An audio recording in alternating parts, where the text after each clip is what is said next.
I'm in Microsoft Excel right now. I'm going to go to my Insert tab, click Get Add-ins. Then I'm going to search for OpenAI. And it's going to pull up a bunch of ones that are related to kind of ChatGPT and generative AI. Scroll down here. I'm looking for one that I've been using today. See if I can find it in a second. Let's see here. Oh, there it is. GPT in Excel. And I am absolutely amazed by what this can do. And there's all different kinds of add-ins, or another term I might be able to use is plugins. ChatGPT has something very similar. So you can see I already have it added in already today. So I'm just gonna open it right here. But that's how you go in to be able to add it yourself if you wanted to. And here we have some GPT functionality right within my Excel. So I'm using this one that as prompt for name 5 fruits, gives me a H list or a horizontal list. And now let's check out the GPT underscore list, which is going to give me a vertical list of items.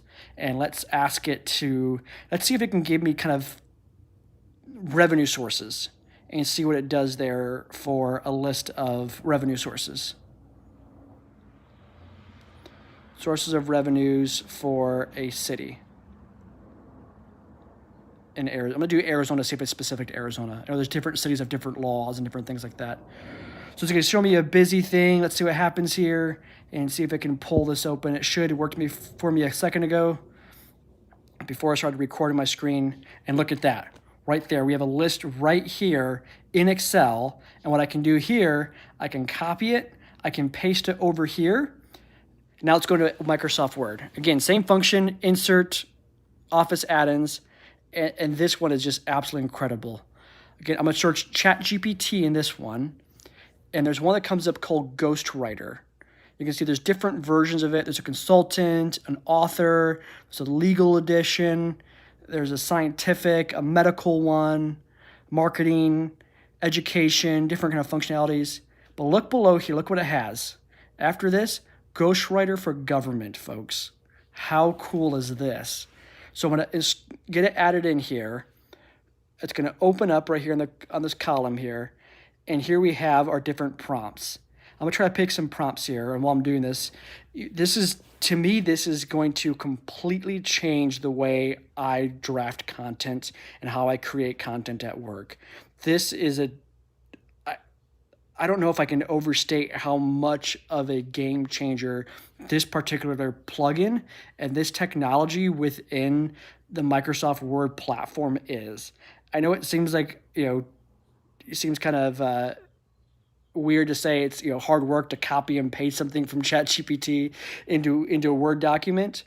But seriously, to be able to quickly look at the Word document and then you can edit it right within the Word document, right? You can instead of having to copy and paste and kind of figure out where you were and what's going on with it, you can do everything right here within Word, guys. This is absolutely incredible. Let's see if I can I'm looking for something specific. Okay, yeah, law enforcement agency. Here we go. And it doesn't really have anything in terms of city manager. I might send them an email asking them to do some stuff with city managers and local government. I'll probably send an email later this week to whoever the creators of Ghostwriter is and advocate for some city management and some local government job titles in here and things like that. But let's have it write an RFP for the purchase of Axon body cameras for 95 police officers. And just see what it does with this and kind of, I want to make it nice and broad because when I use GPT or an AI model, I like making something broad. That way I can kind of see in a way how big the sandbox I'm playing in. I can always refine it later down the road and as I play along with it and see what happens, I can kind of refine that.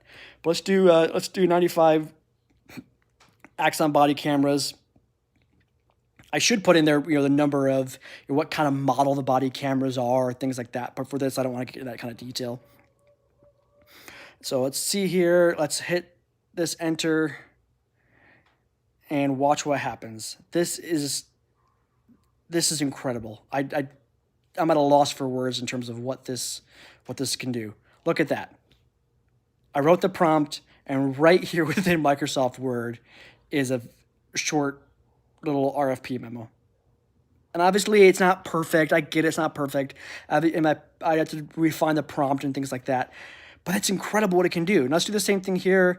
Let's write a memo to a procurement officer we'll call this person Jim Doe, and we'll make it from a police chief named Jane Doe, and no, they're not related. Even in fictitious worlds, we avoid nepotism, folks. But let's see what happens here if we do this, and see what it comes up with, and see how it works.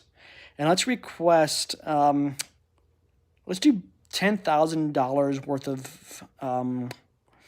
Trying to think what we could do.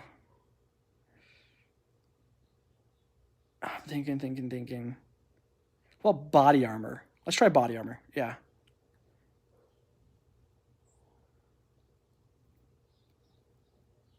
And let's use carryover funds from this past fiscal year. I don't know what it's going to do with the carryover fund thing. I'm just curious. So let's just see what's going to happen, right? Let's play around with this and see what happens. And I'm going to just make this really broad here. I'm looking for something specific. Let's see. I might just do nothing. Let's do not applicable for all of them. Yeah. Unless I find anything about law enforcement or anything like that I want to use. No. Not applicable. So that's a memorandum. And watch this, folks. This is incredible. Absolutely incredible. Look what it does. Right there. How cool is that? GPT right within your Microsoft Office, right within your Microsoft Excel. I literally just downloaded Microsoft Excel and Office yesterday. There's nothing fancy I've done behind the scenes. You've seen everything I've done, and look at that. Absolute game changer.